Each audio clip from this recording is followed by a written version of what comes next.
안녕하세요. 네, 이어서 이제 정신병질과 범죄, 네, 성격 장애라고도 할 수 있는데요. 네, 여기서 이제 성격 그 정신병질의 범주 중에 하나인 성격 장애 내용을 이어서 이제 설명을 하도록 하겠습니다. 자, 성격 장애는요. 그래서 대개는 이제 굉장히 광범위하고 고착화되어 있고요. 대개는 청소년기나 성인기 초기에 시작이 됩니다. 보통은 이제 청소년기 18살 전후 아니면 20대 초기에 이제 시작이 많이 되고요.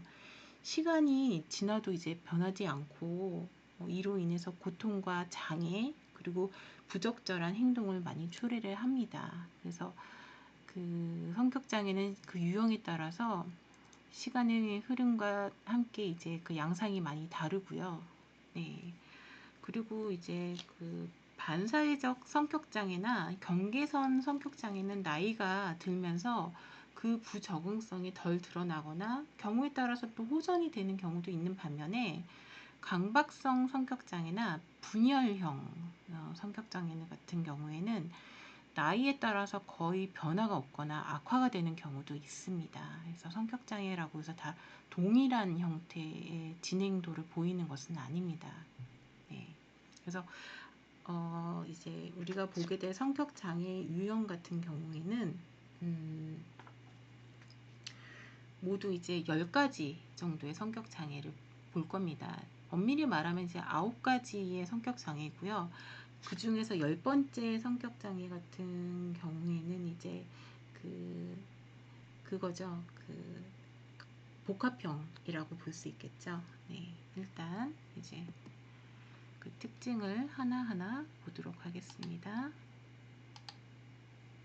네, 그리고 이제 성격장애 진단 기준을 좀 먼저 봐야겠죠. 그래서 진단 기준을 먼저 보자면, 자, 이제 첫 번째 진단 기준 같은 경우에는 개인의 지속적인 내적 경험과 그 행동 양식이 이 사람이 속한 사회의 문화적 기대에서 심하게 벗어나 있어야 됩니다. 그래서 이러한 양식 같은 경우에는 4가지 영역, 즉 인지, 자신, 타인 및 사건을 지각하고 인식하는 해석, 지각하고 해석하는 방식, 그 다음에 두 번째 정동, 예를 들어 정서 반응의 범위, 그 다음에 세 번째 대인관계의 기능, 네 번째 충동 조절 중 2개 이상의 영역에서 나타나야 합니다.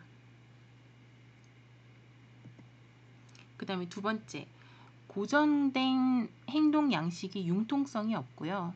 개인 생활과 사회생활 전반에 넓게 퍼져 있어야 됩니다. 네, 그 다음에 세 번째, 고정된 행동 양식이 사회적, 직업적, 그리고 다른 중요한 영역에서 임상적으로 심각한 고통이나 기능의 장애를 초래를 해야 됩니다.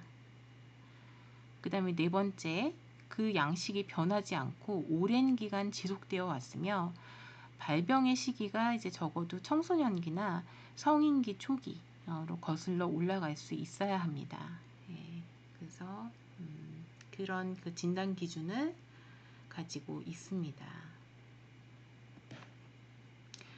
그래서 이제 성격장애 진단 시에 유의해야 될 점으로는요. 성격장애 진단을 위해서는 개인의 이제 뭐 인종적이라든지 문화적, 사회적 배경을 이제 고려를 해야 되고요. 그 다음에 한 문화에서는 적응적인 성격이 다른 문화에서는 부적응적인 것으로 평가가 될 수 있기 때문에 새로운 지역이나 문화권으로 이주하여 새로운 환경에 적응하면서 나타나는 부적응 문제가 개인이 원래 속했던 문화에서 수용되는 관습, 종교관, 가치관 등에 의한 것일 수 있는 경우에는 성격 장애로 진단해서는 안 되겠죠. 예, 그래서 이런 그 문화적인 차이, 인종적인 차이 이런 것도 사회적인 배경 차이도 좀 고려를 해야 될 것입니다. 예, 그래서 그런 차이를 좀 고려를 해서 이제 성격 장애 진단을 유의 깊게 해야 될 필요성이 있겠습니다. 그 다음에 이제 성별 차이도 좀 나타난다고 해요.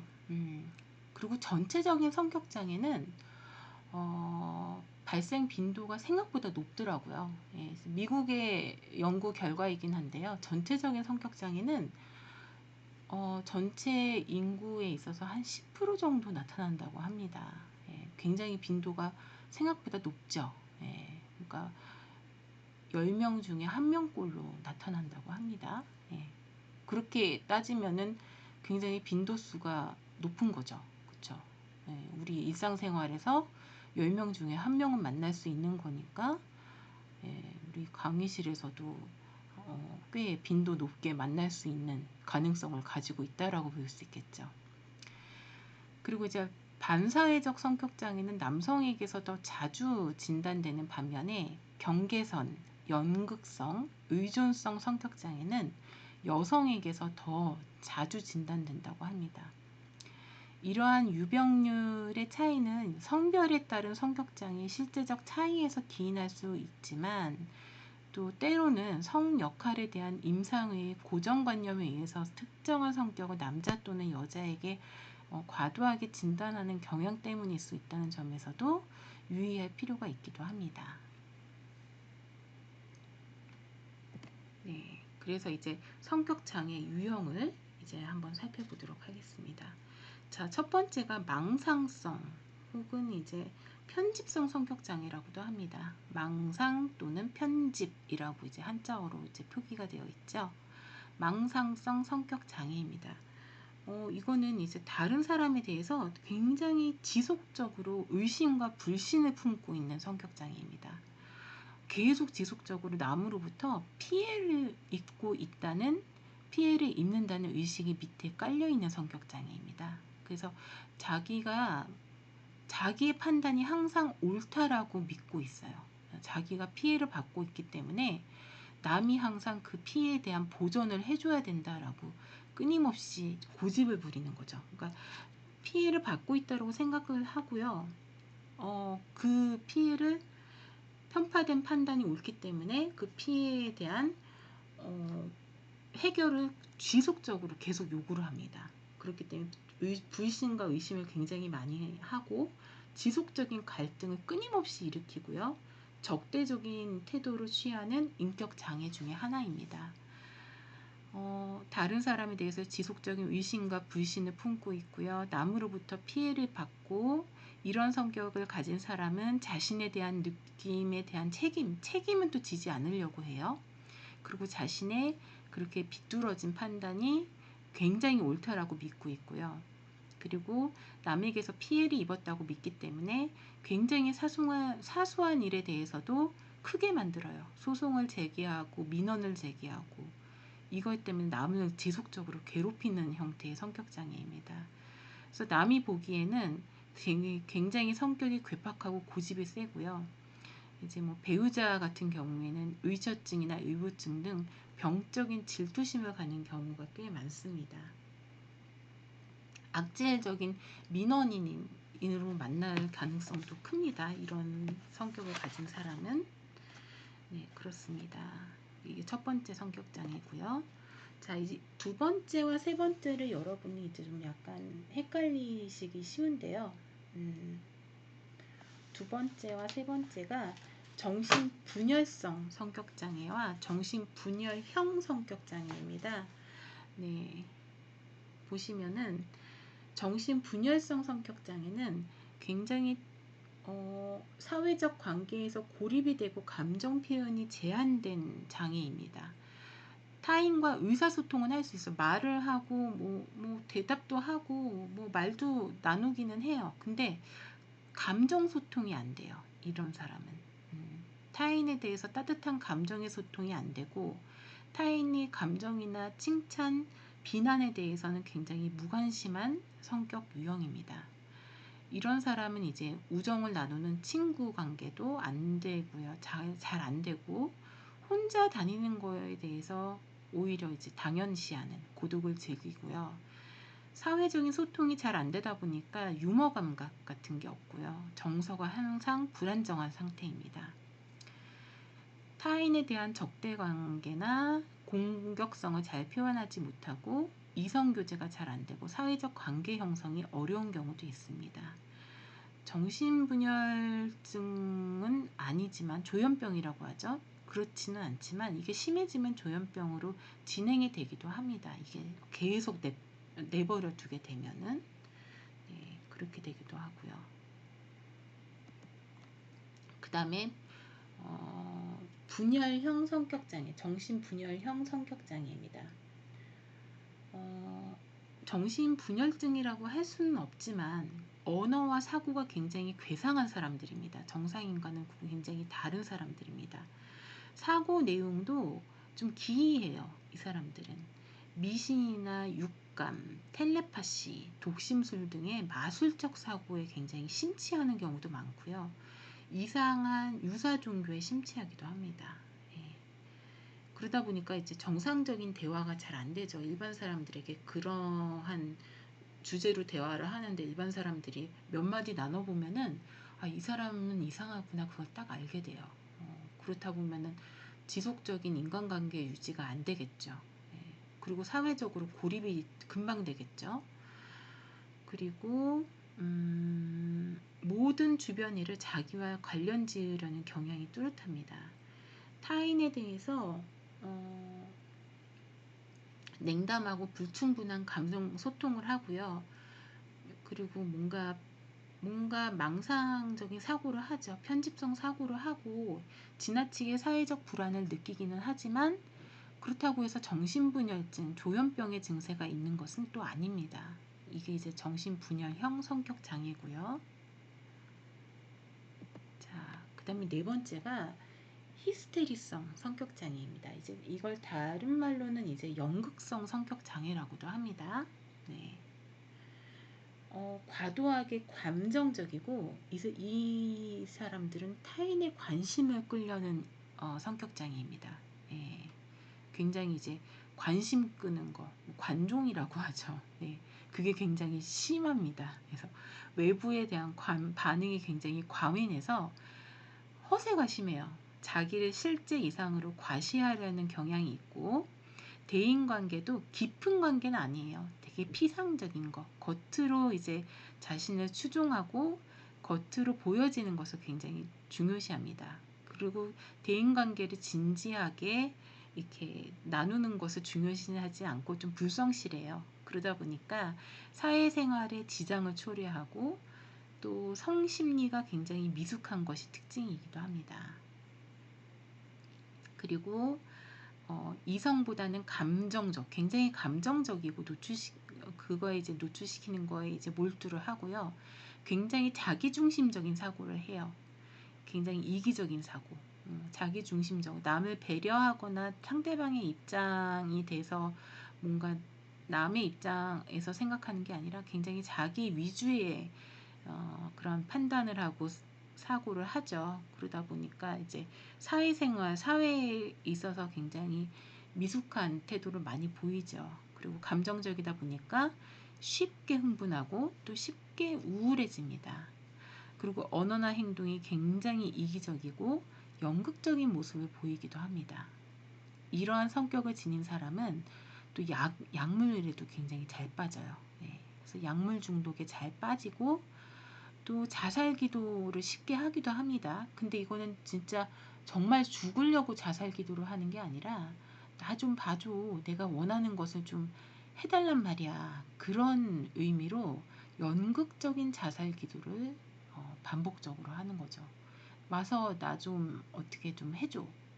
그래서 누구라도 말리거나 누구라도 이제 막 뜯어 말리는 그런 제스처를 취하면 뭐 어쩔 수 없는 듯이 그런 식으로 할 수 없는 듯이 연극적으로 이제 또 그래 그러면은 어쩔 수 없이 내가 원하는 거 해줄 거야 이러면서 이제 또 이제 그러면 할 수 없지 뭐 이런 식으로 하면서 이제 그만두는 제스처를 취해주는 모습을 보여준다는 거죠. 예. 그래서 우울증에도 쉽게 잘 빠지고요. 일과성 정신병을 잘 일으키는 유형이 히스테리성 성격장애 혹은 연극성 성격장애라고도 합니다. 자, 그다음 다섯 번째가요. 자기애적 성격 장애라고 하는데요. 자신에 대한 과대평가, 칭찬에 대한 과도한 욕구, 공감의 결여를 특징으로 하는 성격 장애입니다. 자기만을 생각하고 자기만을 나르시스트예요. 예, 자기만을 생각하고 자기만을 사랑하며 가족이나 주위 사람의 관심과 사랑과 칭찬을 독점하려는 경향이 짙습니다. 네. 그래서 이제 타인에 대한 약속은 잘 안 지켜요. 예, 자기 위주의 행동을 멋대로 하는 거죠. 예, 그리고 타인의 권리와 사정을 전혀 이해하려고 들지 않습니다. 아까 히스테리성 성격장애랑 맥락이 통하죠? 네. 그래서 이러한 성격을 가진 사람은 히스테리성 성격장애, 경계성 성격장애, 그 다음에 반사회적 성격장애를 동시에 보이는 경우가 꽤 많습니다. 예. 아까 연극성 성격장애랑 꽤 유사하죠? 그쵸? 예. 그래서 뭐 하나만 단독적으로 보인다기보다 연극성 성격장애랑 같이 나타난다 라고 보시면 될 것 같습니다.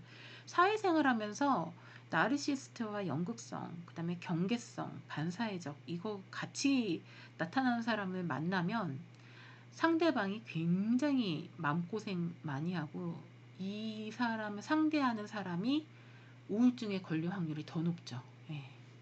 그래서 가급적인 이런 사람을 만나게 되면 멀리 하시는 게 상책이라는 거. 예. 괜히 오랜 기간 동안에 상처받고 마음 고생하고 이거 받아주느라 어떻게 하면 이 사람의 마음을 풀어줄까, 어떻게 하면 이 사람에게서 상처를 덜 받을까 고민하지 마시고, 예.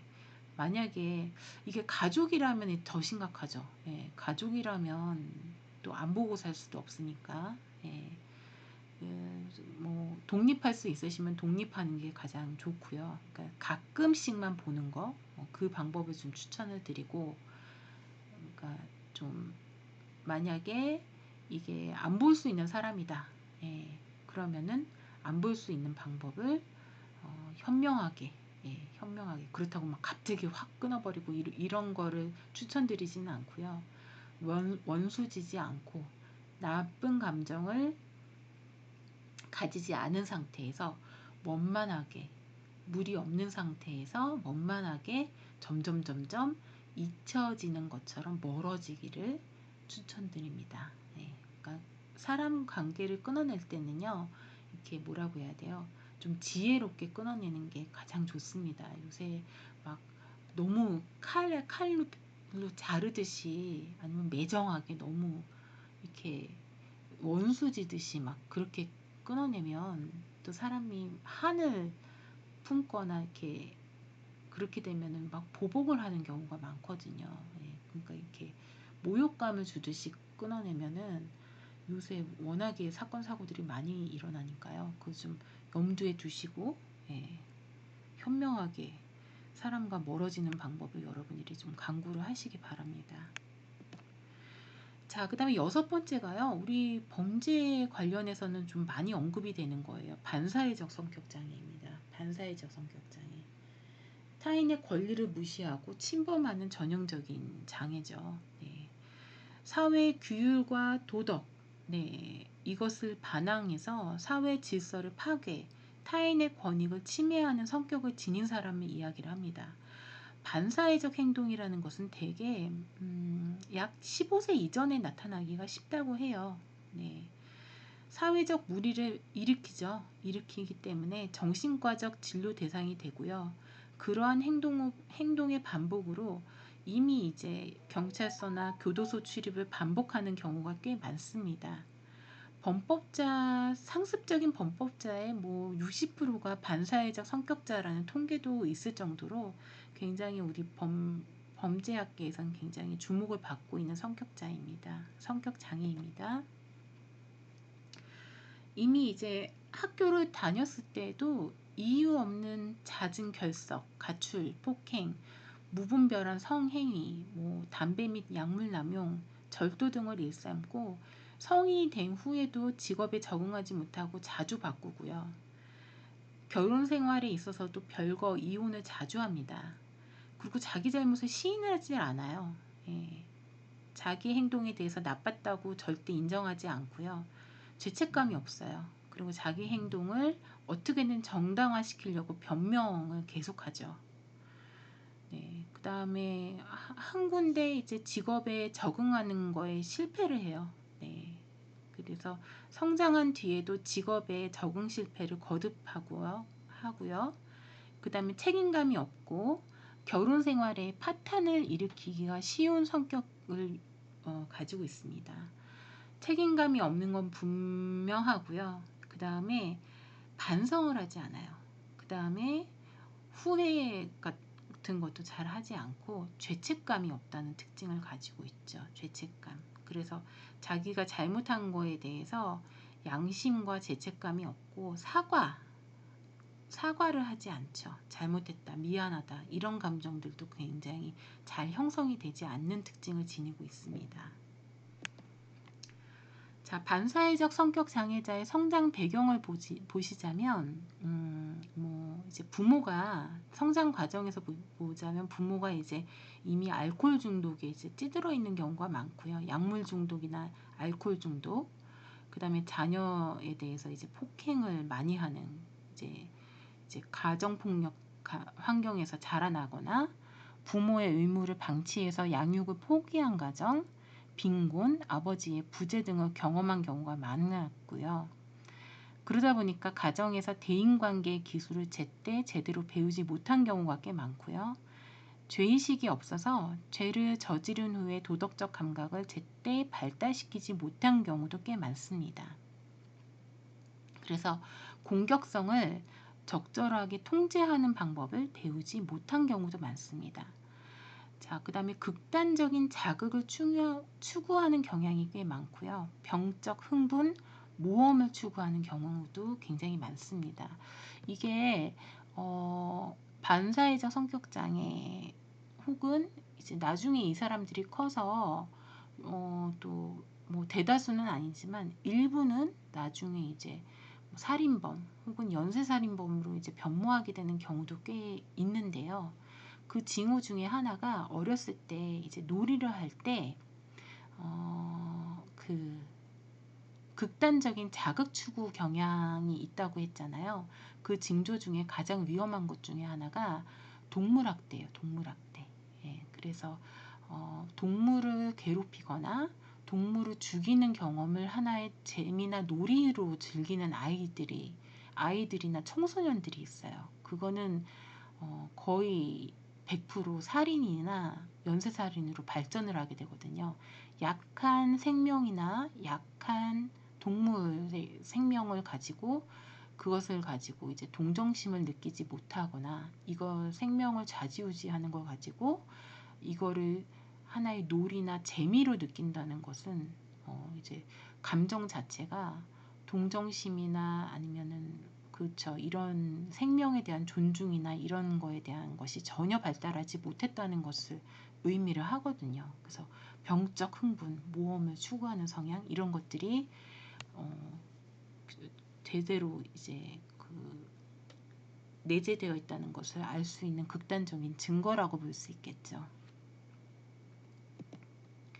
자, 그 다음에 7번째가요. 경계성 혹은 경계선 보더라인이라고 해갖고 경계성이라고도 하고 경계선 진짜 선 라인이라고 하잖아요. 그래서 경계선에 있다. 그래서 보더라인이라고도 합니다. 경계선 성격장애. 예.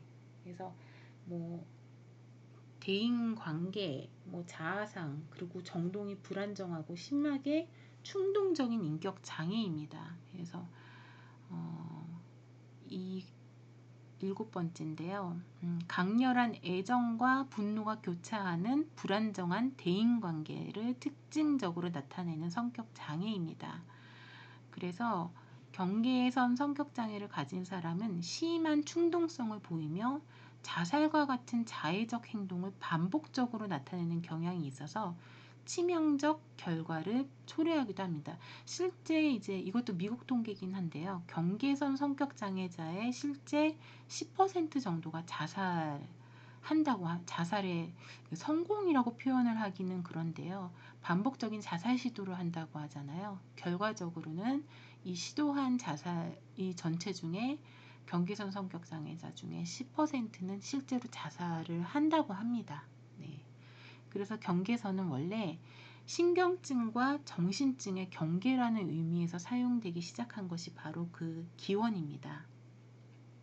그래서 신경증과 정신증에 속하는 증상을 일부 나타내는 환자가 나타나면서 그 어느 쪽에도 분류하기 어려운 중간 집단을 지칭하기 위해서 경계선 장애라는 용어가 처음 등장했습니다. 굉장히 충동성이 강한 성격 장애입니다. 굉장히 강렬한 애정이 나타났다. 삶에 대한 애정이 나타났다가 분노가 나타났다가 인간관계에 대해서도 굉장히 친근하게 다가왔다가 갑자기 원망하면서 사라졌다가 막 이게 막 왔다 갔다 해요. 예. 그래서 기분이나 행동, 대인관계, 자기에 대한 평가나 느낌이 꾸준하지 못하고 변덕을 그렇게 잘 부려요. 그래서 대인관계는 지나친 기대에서 굉장히 가깝게 접근했다가 금방 원망하면서 떨어져 나가는 극단적인 양상을 반복합니다. 행동이요. 좋을 때는 굉장히 즉흥적으로 확 다가오고요. 기분이 변동이 굉장히 심해요. 그래서 좋을 때는 너무 그렇게 좋은 사람이 없어요. 예. 그랬다가 우울과 분노 사이를 갑자기 오고 가요. 그래서 친구로 만나면 상대방이 미쳐버리는 거죠. 완전히. 그래서 기분이 좋았다가 갑자기 픽 하고 이제 화를 내면서 이제 원망하면서 또 이제 떠나가는 거죠. 신체적인 자해 행위를 하고요. 이 사람의 기본적인 기분 상태는 항상 공허하고 권태로움이에요. 예. 그래서 인생의 목표와 가치관에 대해서 주체성을 찾으려고 노력하지만 항상 공허감과 권태감에 사로잡혀 있는 성격 장애가 바로 경계선 성격 장애입니다. 네, 자, 오늘은 여기까지 경계선 성격 장애까지 하고 나머지 내용은 이제 또 강의실에서 이어서 보도록 하겠습니다. 여러분 수고 많으셨습니다.